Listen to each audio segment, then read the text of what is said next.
Alright mates, how's it going? In today's video, we're starting Tied to Darkness by Aaron Rosenberg. There's a couple of prologues to get through first, so let's get... Oh, hot! 'Twas nearly dawn, and 'twas very foggy. The sun hadn't quite risen yet, but in the sleepy village of South Shore, the villagers stirred. For it was a simple fishing village, so the people were already up, preparing to do fishing and stuff. However, as the villagers peered out from the dock towards the dark shrouded ocean, they began to hear something.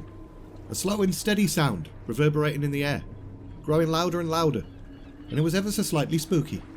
And if that wasn't bad enough, the fog itself then began to swell and shift, with strange shapes moving within it, until finally those shapes breached the fog and revealed themselves to be boats. A buttload of boats. The fisherfolk relaxed a little bit. They knew boats. They bloody loved boats. But they were still a little bit wary, because this was a lot of boats. And since they were simple fishing folk from a simple fishing village, they'd probably only ever seen about 24 boats in their entire lives. Some of the South Shore men decided now was probably a good time to grab some weapons. Planks of wood, knives, fishing nets, whatever came to hand really. And they watched tensely as the thousands upon thousands of boats appeared on the horizon and drew closer and closer. The first boat then beached itself, and only now could the villagers see the figures within it, and their sphincters relaxed once again. These weren't monsters. They were men, and women, and even children. And they didn't seem armed for battle either. This was no invasion. In fact, it became pretty apparent pretty quickly that these were refugees, fleeing from some horrible disaster. And the villagers of South Shore felt their fear turn to sympathy immediately. More boats reached the shore, with more distraught, thin and weak people pouring off of them.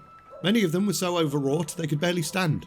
But a few were soldiers, and one of them, an important looking one, stepped forward and approached the assembled villagers, along with an older man in tattered robes and a third figure, a youth, dressed in richly made clothes and yet somehow looking the worst of the three.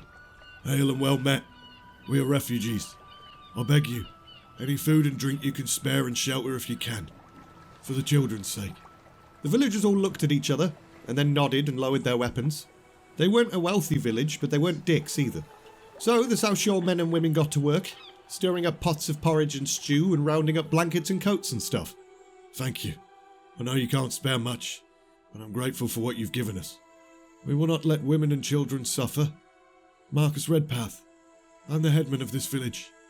Now tell me, who are you, and why are you here? My name's Anduin Lothar. I was the Knight Champion of Stormwind. Stormwind? That's a ways away. Yeah, we sailed for days to reach this land. We are in Lordaeron, are we not? We are. I recognise the land, but not this village. This is South Shore. You're from Dalaran, are you not? Aye. And rest assured, I'll be returning there as soon as my companions can travel. Marcus tried not to let his relief show. Wizards were powerful. He'd heard the king treated them as allies and advisors, but he wanted no truck with magic. We shouldn't delay. I must speak with the king at once. We dare not give the Horde time to move again.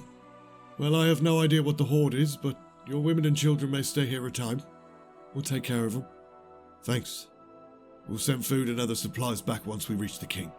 It's going to take you a while to reach Capital City, though. I'll send someone ahead on a fast horse to warn them of your approach. What would you have them say? Lothar frowned. Tell the king that Stormwind has fallen. The prince is here, as are as many of its people as I could save. We bring him grave and urgent news. The village headman's eyes widened, and his gaze then quickly shifted to the youth standing beside them in the fancy clothes, before quickly shifting away again, because staring at a prince was probably considered quite rude. It'll be done.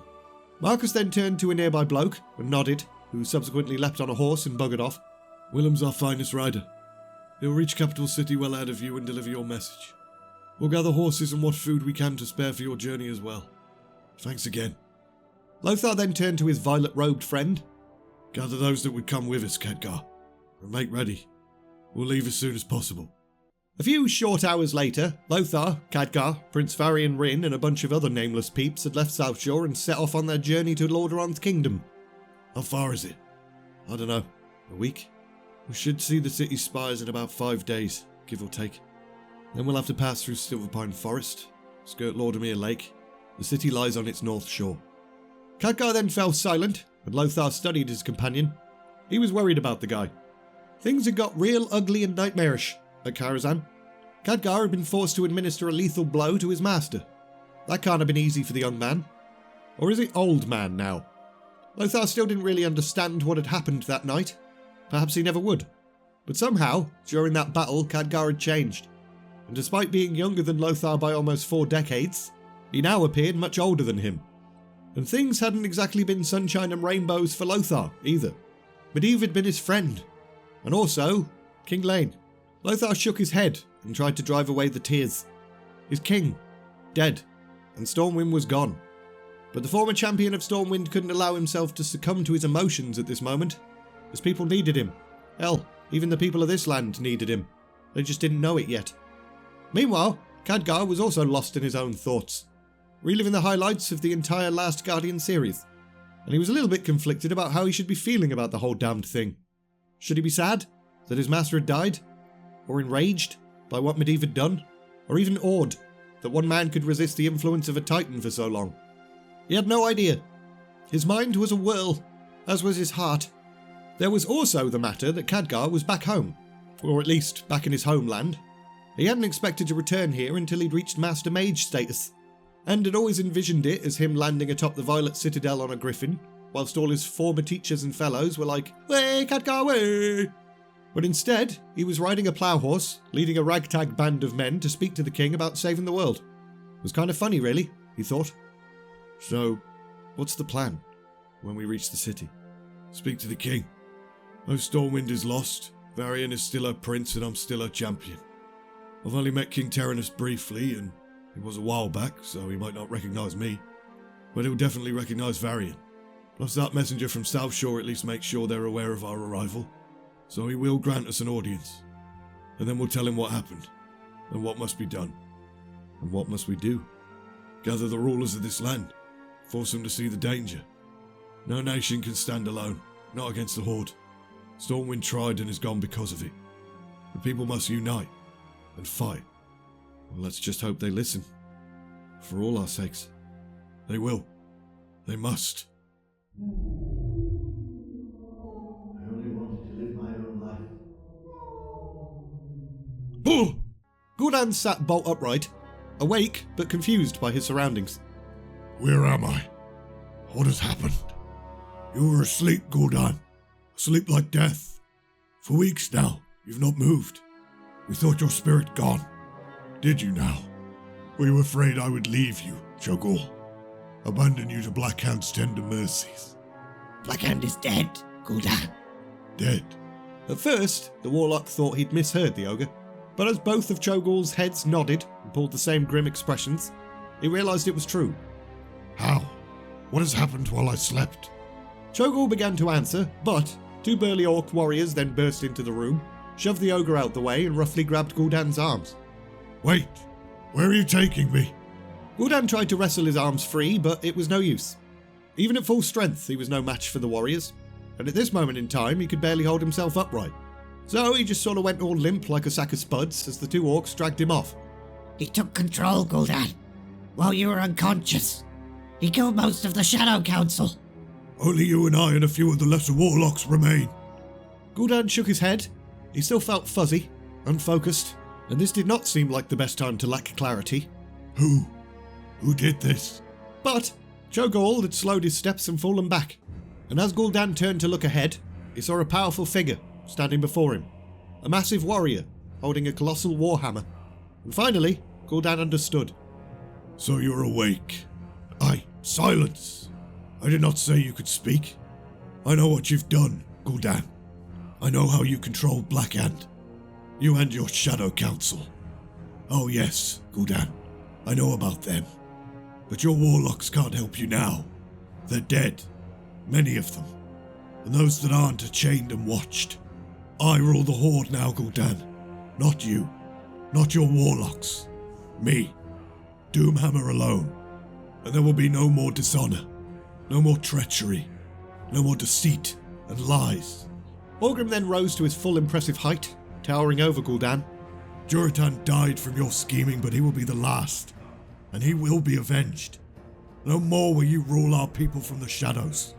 No more will you control our fate. Our people will be free of you. Orgrim raised his hammer, and Gul'dan cowered. He'd always known Doomhammer could become a problem. Too intelligent, too honourable, and too noble for his own good. It was time to think fast. Wait. Please. I beg you. You, the mighty Gul'dan. Beg. Very well, dog. Beg. Beg for your life. God, Gul'dan hated this guy. Hated him with a passion. But this was the only option. I bow to your might, Orgrim Doomhammer. I acknowledge you as Warchief of the Horde, and I pledge myself to you. I will obey you in all things. You've never demonstrated obedience before. Why should I believe you capable of it now?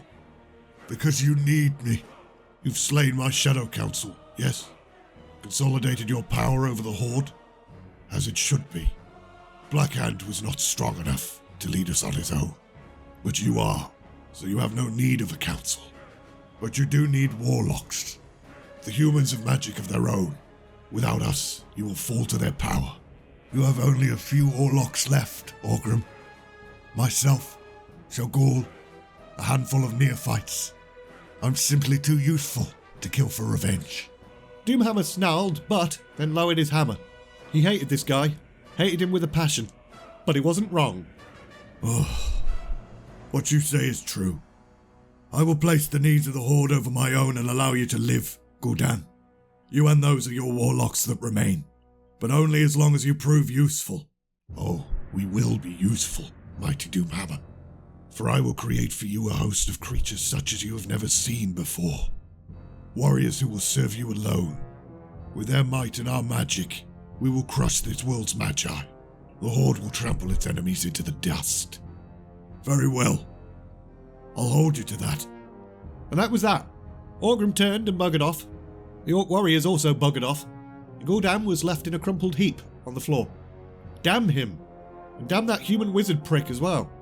When Gul'dan entered Medivh's mind, seeking the information the Magus had promised but never given, how the bloody hell was he supposed to know the human was about to be killed? And that Gul'dan's own spirit would be weakened by the sudden violence, causing him to fall into some kind of coma or something. That was just some plain old bad luck bullshit. But that in turn had given Doomhammer the opportunity to seize control, and now everything had gone to shit. It was infuriating.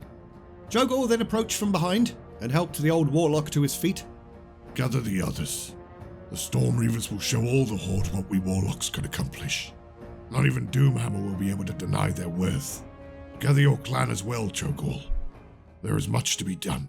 And we're leaving it there! So there's 22 chapters to this one, and the chapters ain't small either. Probably the biggest undertaking thus far on the channel, and it's going to take a bloody long time to get through the whole thing. But a fair few of you have been asking for this book for a while, so let's just get her done, shall we? As usual, links in the description for the book, my Patreon page, my Discord, all of that stuff.